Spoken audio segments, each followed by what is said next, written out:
माझ्या ह्या वर्षीच्या बड्डेला मला एवढं सुंदर गिफ्ट मिळेल असं खरंच वाटलं नव्हतं. हा बड्डे खूप जास्त आठवणीत राहणारा आणि स्पेशल गिफ्ट देणारा माझा बड्डे ठरणार आहे. हे माझं जुनं घर, हा हॉल आहे. जस्ट तुम्ही बघून घ्या. याला मी अशी सुंदर पद्धतीने डेकोर करणार आहे ना, की सगळेच बघत राहतील. हा बंगला गावाकडे सुद्धा एवढा सुंदर असू शकतो असं कोणालाच विश्वास बसणार नाही. माझ्या स्वतःच्या शेतामध्ये आमचं म्हणजे शेतात घर आहे.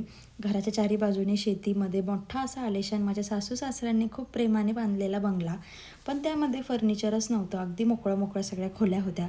घरात पडदेसुद्धा नव्हते आणि मी घराला कलर पण केलेला नव्हता. कारण की माझी मुलगी लहान होती आणि ती घराच्या भिंतीवर ड्रॉइंग काढायची. पण आता ती 6 वर्षाची झाली. आता ती काही ड्रॉइंग काढत नाही. तिला बोललेलं पण समजतं. त्यामुळे आम्ही घराला सगळ्या कलरिंग करायचा निर्णय घेतलेला आहे.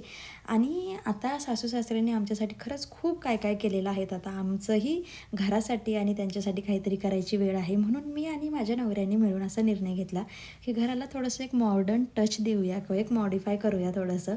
त्यामुळे आम्ही घराचं फर्निचरचं काम चालू केलेलं आहे.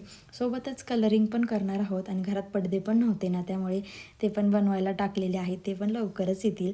मस्त शोपीस वगैरे छान घर माझ्या हाताने मी सुंदर सजवणार आहे. ते मी लवकरच एका मोठ्या व्हिडिओत होम टूर तुम्हाला देईल किंवा दाखवेलच. पण त्याआधी मला तुम्हाला एक गोष्ट शेअर करायची. ते म्हणजे की मी जेव्हा माझ्या पाहुण्यांच्या घरी, जेव्हा माझ्या मैत्रिणीच्या घरी जायचे कोणाच्या पण, तेव्हा त्यांच्या घरी असे मस्त-मस्त फर्निचर, वॉलपेपर, शोपीस असे छान आलिशान गोष्टी बघायचे. तेव्हा मला नेहमी वाटायचं की माझं असं कधी होईल? माझ्या घरात मी असं कधी सजवेल?